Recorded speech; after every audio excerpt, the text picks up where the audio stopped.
오늘 함께 보실 하나님의 말씀은 마태복음 2장 13절에서 18절 말씀입니다.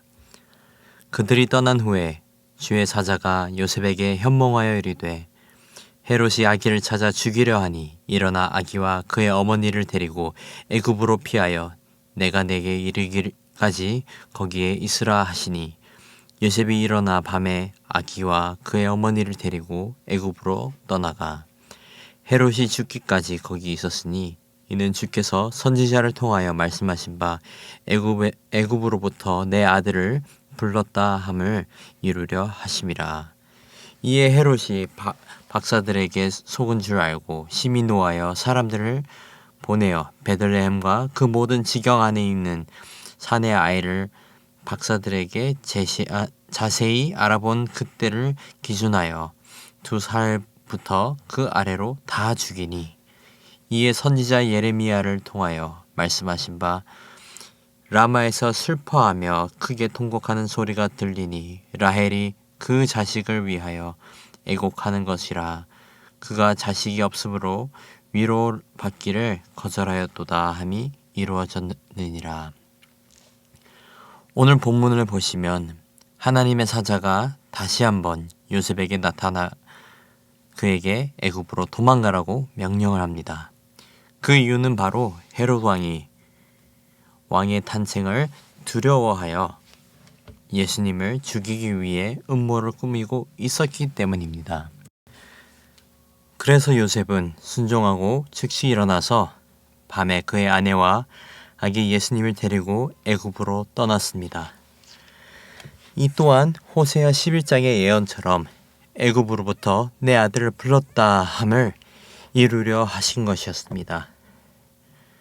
요셉은 하나님의 사자의 말에 따라 순종하였고 그와 그의 가정은 안전하게 애굽에 머물게 되었습니다. 하지만 본문의 뒤에서는 안타까운 사건이 발생합니다. 요셉과 그의 가정은 피난을 갔지만 그 사실을 모르는 헤롯은 여전히 아기 예수님을 죽이기 위해 계획을 이어나갔던 것입니다. 그 지역의 수많은 어린 산의 아이들이 죽임을 당했고 슬픔과 애통하는 소리가 울려나갔습니다. 사랑하는 성도 여러분, 예수님의 탄생은 이 땅의 기쁜 소식입니다. 하나님께서 이 땅 가운데 성육신하셔서 우리를 영원한 죽음으로부터 그리고 그 죄로부터 해방시켜 주셨기 때문입니다. 임마누엘 하나님께서 우리와 함께 하시기 위해 이 땅에 오셔서 우리에게 구원의 선물을 주신 인류 역사상 가장 기쁜 사건이라고 할 수 있습니다. 하지만 이 기쁜 소식 가운데 안타깝고 슬픔과 통곡이 울리는 사건이 일어난 것입니다.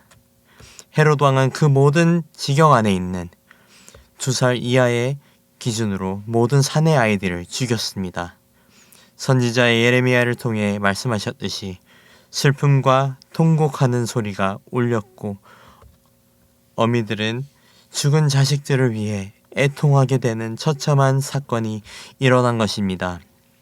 예레미야 31장 15절을 보시면 여호와께서 이와 같이 말씀하시니라. 라마에서 슬퍼하며 통곡하는 소리가 들리니 라헬이 그 자식 때문에 애곡하는 것이라. 그가 자식이 없어져서 위로받기를 거절하는도다. 라헬이 애곡한다는 것은 라헬의 후손인 므낫셋, 에브라임, 베냐민 때문에 애곡한다는 뜻인데 여기서 헤롯이 산의 아이들을 죽인 라마 지역은 베들레헴, 즉 베냐민 지파의 지역을 의미합니다. 사랑하는 어린 아이들이 힘없이 죽임당하는 이 사건은 감히 말로 표현할 수 없는 잔인하고 슬픈 사건이었습니다. 상상해 보십시오. 여느 때와 같은 평범한 날입니다. 아이들과 어미들은 평범한 일상을 보내고 있었는데 저 멀리서 말굽소리와 군인들의 함성이 들려오는 것입니다.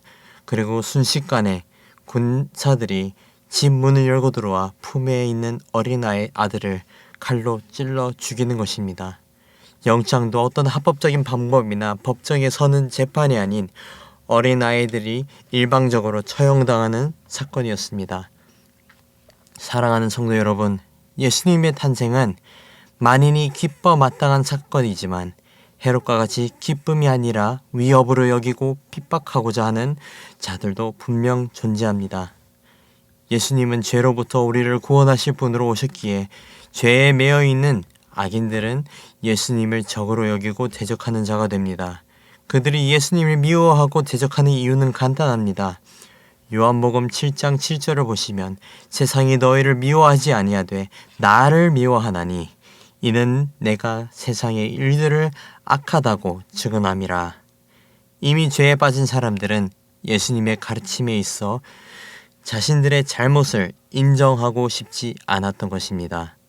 자신들에게는 편리하고 즐거운 삶을 포기하고 싶지 않았던 것이죠. 그리고 우리는 그리스도인으로서 예수님의 가르침에 따라 사는 주의 자녀들이었기 때문에 예수님과 함께 고난을 받게 되는 것입니다. 사랑하는 성도 여러분, 예수님의 탄생은 기쁜 소식이지만 우리에게 기쁜 소식인 만큼 죄에 빠진 자들에게는 위협이고 두려운 소식입니다. 위협으로 여기는 자들은 기뻐하는 자들을 핍박하게 됩니다. 예수님이 태어나셨다는 이유만으로 헤롯 왕은 어린아이들을 죽였던 것입니다. 오늘도 예수님을 믿는다는 이유로 핍박받고 고난 가운데 있는 사람들이 있습니다. 지난 한 달간 무슬림을 위한 기도를 하면서 다시 기억났던 것은 그들은 복음을 받아들이는 순간 가족에게도 공동체에게도 외면당하게 되고 극단적일 때에는 죽임까지 당하게 됩니다. 사랑하는 성도 여러분, 예수님의 탄생을 기쁨으로 받아들이는 자들을 위해 기도하시는 여러분이 되기를 소망합니다. 복음의 기쁨을 자유롭게 누리는 은혜와 감사와 찬양을 드리는 은혜가 있기를 축복합니다.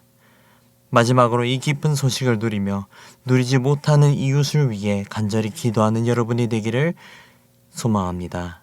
기도하겠습니다.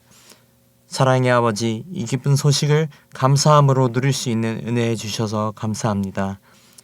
아버지의 사랑하심과 한량없이 큰 은혜를 찬양합니다. 아버지께서 우리에게 허락하신 이 기쁨을 풍성하게 누리게 해주시옵고 그러지 못한 상황 가운데 있는 주의 백성들을 기억해 주시옵소서. 주를 기뻐하며 주를 찬양하는 주의 거룩한 백성 되는 은혜 허락해 주시옵소서. 감사합니다.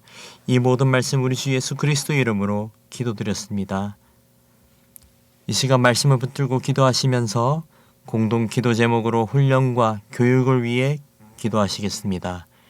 제자 양육, 훈련, 사역, 성경대학 등 모든 훈련을 통하여 예수님을 닮아가는 온전한 예수님의 제자들로 성숙되고 모든 성도가 예수님을 닮아가는 교회가 되도록 또 다음 세대를 책임지는 주일학교와 청년부흥과 자녀들의 신앙 성장과 섬기는 교육자, 교사들을 위해 그리고 담임 목사님과 강단 위에 서시는 모든 말씀 사역자들을 위해 기도하시고 마지막으로 코로나의 종식과 우크라이나의 전쟁의 종식을 위해 기도하시겠습니다.